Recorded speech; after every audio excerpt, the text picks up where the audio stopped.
इतिहासाच्या पुस्तकामध्ये तुम्ही कॉन्स्टँटिनोपलचा पाडाव नावाची गोष्ट ऐकली असेल, त्याच्यावरती काही टिपणं लिहिली असतील.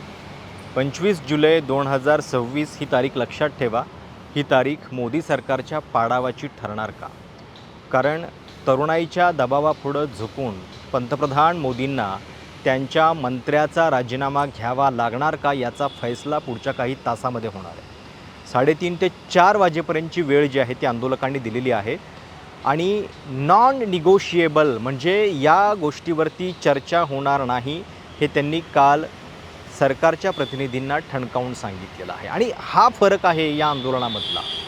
आंदोलन जेव्हा सुरू झालं होतं तेव्हा आंदोलकांची भाषा, 20 जुलैला जेव्हा आंदोलन संसद मार्च करत होतं त्यावेळी म्हणजे सकाळी 11:30 वाजता आंदोलक हे JP नड्डांच्या निवासस्थानी भेटायला गेलेले होते आणि त्यावेळी काहीतरी चर्चा चालू आहे हे त्यांनी सांगितलेलं होतं. पण आता फरक बघा की आता त्यांनी सांगितलेलं आहे की आमच्या या 3 डिमांड्स आहेत आणि त्या नॉन निगोशिएबल आहेत. सोबतच ही चर्चा जी आहे ती आता नड्डांच्या निवासस्थानी होत नाही आहे. सरकारला एक त्रयस्थ ठिकाण निवडावं लागलं आहे आणि त्या ठिकाणी ही चर्चा होती आहे. हा सगळा फरक कशाचा आहे? हा सगळा फरक जो आहे तो जेनझीनं दाखवलेल्या ताकदीचा आहे. कारण हे आंदोलन आता कुठल्याही एका व्यक्तीचं राहिलेलं नाही आहे. हे आंदोलन सोनम वांगचुक यांचं नाही आहे, ते दीपकेचं नाही आहे, ना ते कॉक्रोच जनता पार्टीचं सुद्धा राहिलेलं आहे. ज्या पद्धतीनं जंतर मंतरवरती गेल्या 2-3 दिवसापासून आम्ही बघतोय, संपूर्ण राग जो आहे तो जेनझी आपला या सरकारच्या विरोधात, व्यवस्थेविरोधातला व्यक्त करते आणि याची कुठं ना कुठं दखल जी आहे ती मोदींना घ्यावी लागणार आहे. हा इतिहास आहे, हे मान्य आहे की अजून मोदींनी अशा दबावाला झुकून आजपर्यंत मंत्र्यांचे राजीनामे घेतलेले नाही आहेत. धर्मेंद्र प्रधान हे पहिले मंत्री ठरणार का अशा एका आंदोलनामुळं राजीनामा घ्यावे लागणार आहे? हे याचं उत्तर जे आहे ते आपल्याला 3:30 ते 4 वाजेपर्यंत कळेल. पण सूत्रांच्या माध्यमातून काय होतं आहे, बातम्या पेरल्या जात आहेत की सरकार राजीनामा घेणार नाही आहे. सरकारनं कशी कामं केलेली आहेत गेल्या 2.5 महिन्यामध्ये या संपूर्ण पेपर लीकच्या प्रश्नावरती, याच्याबद्दलच्या बातम्या गोदी मीडिया तुमच्यापर्यंत पोहोचवतं आहे. कालसुद्धा कॅबिनेटच्या बैठकीमध्ये जे डिसिजन झाले ते किती ऐतिहासिक आहेत.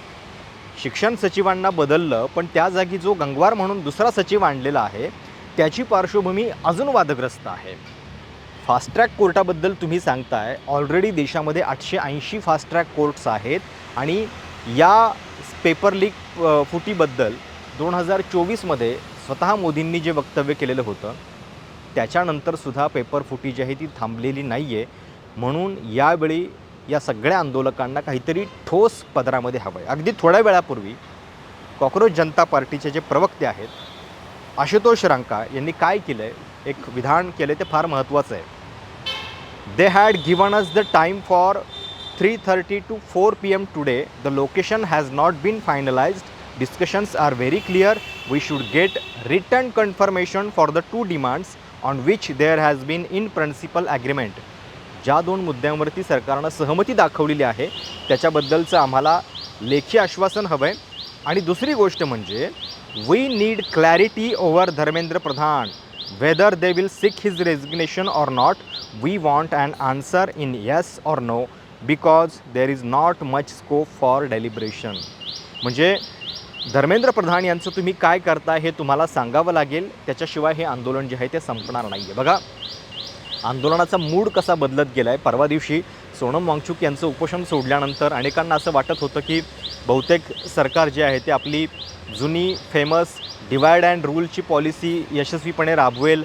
सोनम वांगचुक यांना एका बाजूला करायचं, आंदोलकांच्यावरती दबाव टाकायचा, त्यांना अटक करायची आणि आंदोलन मग अस्ताव्यस्त करून टाकायचं. पण ते करणं मोदी सरकारला आता या क्षणी परवडणारं नाही आहे. कारण तरुणाईचा राग जो आहे तो आता या सगळ्याच्या पलीकडे गेलेला आहे. जंतर मंतरवरती गेल्या 2-3 दिवसांपासून आम्ही बघतो आहे की ज्या भाषेमध्ये जेनझी व्यक्त होतो आहे ती भाषा आजवरच्या आंदोलनामध्ये कधीही दिसलेली नाही आहे. थेटपणे पंतप्रधान असाल तुम्ही देशाचे, पण तुम्ही आम्हाला उत्तरदायी आहात. तुम्हाला आमच्या प्रश्नांची उत्तरं द्यावी लागतील. तुम्ही जर आमचं काही बरं वाईट करणार असाल तर त्याच्याबद्दल प्रश्न विचारण्याचा अधिकार आम्हाला आहे आणि आम्ही तो वापरणार. घाबरणारे लोक ईडी आणि CBIला घाबरत असतील, पण यांना ईडी आणि CBIची काही पर्वा नाही आहे, त्यांना राजकारणाशी पर्वा नाही आहे. ज्या लोकांचे काही हितसंबंध गुंतलेले असतात तिथंच भीती निर्माण होते. या पिढीचं मात्र सगळं कम्युनिकेशनच वेगळं आहे. आणि म्हणून तुम्ही बघा, काही नाही तर या आंदोलनानं पंतप्रधान मोदींना इंस्टाग्रामवर बनवलेलं आहे. कालपासून ते सेल्फी व्हिडिओ करायला लागलेले आहेत. कालसुद्धा रात्री 11 वाजता 2-3 ओळींचा संदेश आहे फक्त, की सरकार तुमच्या सगळ्या मागण्यांच्याबद्दल पॉझिटिव्ह विचार करते वगैरे वगैरे, हे सांगायला त्यांनी सेल्फी व्हिडिओतनं कम्युनिकेशन केलेलं आहे, इंस्टाग्रामवरती टाकलेलं आहे. मित्रो ते फ्रेंड्स असा बदल आपल्या पंतप्रधान मोदींच्या भाषेत झालेला आहे आणि हा बदल त्यांना या तरुणाईनं करायला लावलेला आहे.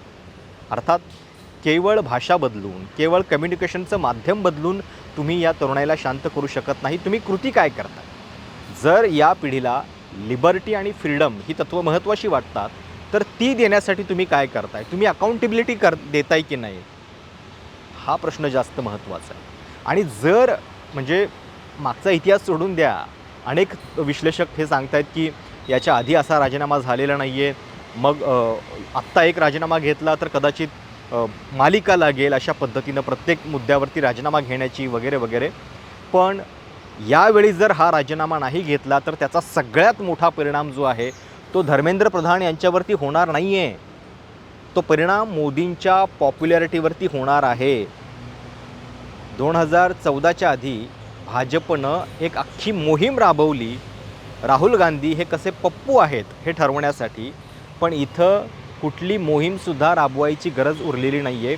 या आंदोलनानं ते करून दाखवलेलं आहे.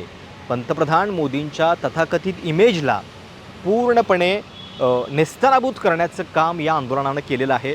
आंदोलनाचं पुढं काय होईल, काय यश असेल याच्यावरती चर्चा विश्लेषणं होतीलच. पण सगळ्यात महत्त्वाचा मुद्दा हा आहे की पंतप्रधान मोदींच्या इमेजला तडे जे आहेत ते या आंदोलनामुळं बऱ्याच मोठ्या प्रमाणात जाऊ लागलेले आहेत. आणि त्याचा इफेक्ट बघा कसा. जंतर मंतरवरची जी व्हिडिओ आणि रीलची भाषा आहे ती खूप वेगळी आहे. आणि हे रील्स पटापट देशाच्या कानाकोपऱ्यामध्ये, घराघरामध्ये पोहोचत आहेत. आणि तिथून प्रत्येकाला आपणही याच भाषेत बोलायला हवं, आपण जंतर मंतरवरती असायला हवं, असं वाटू लागलेलं आहे. आणि हा या आंदोलनाचा सगळ्यात मोठा कॅस्केडिंग इफेक्ट ज्याला म्हणतात तशा पद्धतीचा हा इफेक्ट आहे. आज 3:30 वाजता जेव्हा सरकार चर्चेला बसेल तेव्हा त्यांना या गोष्टीची क्लॅरिटी द्यावी लागेल. संसदेमध्ये गेला आठवडाभर या मुद्द्यावरनं कामकाज होऊ शकलेलं नाही आहे. राहुल गांधी आणि काँग्रेसची सुद्धा ही मागणी आहे की चर्चेच्या आधी धर्मेंद्र प्रधान यांचा राजीनामा झाला पाहिजे.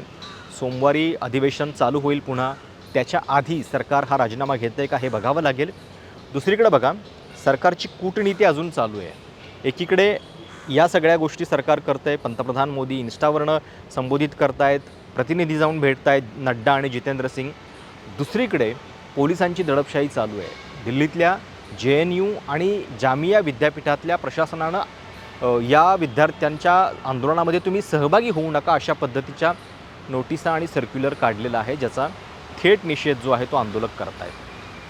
कमाल म्हणजे दिल्ली पोलीस या लेवलला उतरलेत की आंदोलकांना खाणं मिळू नये, त्यांचा म्हणजे रसद सगळी त्यांची बंद करण्यासाठी ज्या हॉटेलमधून त्यांना फूड जातं आहे त्यांच्यावरती कारवाई करतायत किंवा ते सगळे हॉटेल्स बंद करण्याचा प्रयत्न करतायत. याच्याबद्दलचं एक स्पष्टीकरण दिल्ली पोलिसांनी दिलं आहे. पण त्यांच्याच ऑर्डरनुसार या गोष्टी त्यांनी कशा करायला लावलेल्या आहेत हे सुद्धा उघड होतं आहे. आणि म्हणून हा सगळा प्रकार जो आहे मोदी सरकारनं वेळीच ओळखावं. जर त्यांना या जेनझीच्या रागाची जर थोडीफार कल्पना असेल तर ते तातडीनं या संदर्भात निर्णय घेतील. धर्मेंद्र प्रधान यांचा राजीनामा याच्यावरती कसलीही तडजोड आंदोलक करणार नाही आहेत. उद्या तुम्ही आंदोलकांना अटक करा, हे आंदोलन जास्त चिघळेल. आपण बघतोय मुंबईमध्ये आंदोलन होतं आहे, पुण्यामध्ये आंदोलन होतं आहे, गोव्यात आंदोलन होतं आहे. सगळ्या देशभर हा मनवा पेटतो आहे. आणि केवळ आंदोलकांशी चर्चा करून नव्हे, तुम्हाला आता या जेनझीच्या प्रश्नांशी, जेनझीच्या रागाशी डील करावं लागणार आहे. आणि ते करण्यासाठी हा इगो जो आहे तो मोदींना बाजूला ठेवावा लागेल. तो ते ठेवतायत का हे आपल्याला आज कळणार आहे. आणि म्हणून आजचा दिवस जो आहे तो फार महत्त्वाचा आहे. जे आजवर इतर आंदोलन करू शकलेले नव्हते ते हे आंदोलन करणार का, मोदी सरकारला गुडघे टेकायला लावणार का, याचं उत्तर आपल्याला आज कळणार आहे. लोकेशन माहिती नाही आहे सरकारसोबतच्या चर्चेचं, पण 3:30-4 वाजता पुन्हा एकदा प्रस्ताव येईल सरकारकडनं. ते सांगतील आम्ही राजीनाम्यावरती काय करतो आहे आणि त्यानुसार हा निर्णय जो आहे तो होणार आहे. दुसरीकडे सोनम वांगचुक यांच्या उपोषणाबद्दल ज्या पद्धतीनं त्यांनी उपोषण सोडलं, त्यांच्या उपोषण सोडतानाच्या त्या सगळ्या मोमेंटला आंदोलकांच्यापैकी कुणीही नव्हतं, फक्त सरकारचे मंत्री होते. या गोष्टीबद्दल टीका होऊ लागली. त्याच्यानंतर सोनम वांगचुक यांनी एक नवीन व्हिडिओ केलेला आहे. गीतांजली अंगमो इमोशनली अपील करतायत की ज्या माणसानं 25-26 दिवस उपोषणावरती काढले त्याला तुम्ही लगेच प्रश्न काय विचारता वगैरे वगैरे. पण कसं आहे की ही जेन झी आहे, त्यांना सोनम वांगचुक किंवा इतर कुठल्या लिडरशिपमध्ये अजिबात रस नाही आहे. त्यांना त्यांचा मुद्दा थेटपणे मांडायचा आहे, त्याच्याबद्दलचं उत्तर हवं आहे. इधर उधर की बात मत करो हा त्यांचा बाणा आहे. आणि म्हणून या सगळ्याबद्दल आता मोदी सरकारला वेळीच शहाणं व्हावं लागेल, नाहीतर इथून पुढच्या सगळ्या गोष्टी ज्या आहेत त्या मोदी सरकारसाठी फार बिघडत जाणार आहेत. त्यामुळं आजचा दिवस फार महत्त्वाचा आहे. आजच्या दिवसातले सगळे अपडेट्स तुमच्यापर्यंत पोहोचवणार आहोतच. त्यामुळं आपलं चॅनल आणि जंतर मंतरवरचे सगळे ग्राउंड रिपोर्ट्स बघायला विसरू नका. तुर्तास इथेच थांबूयात. धन्यवाद.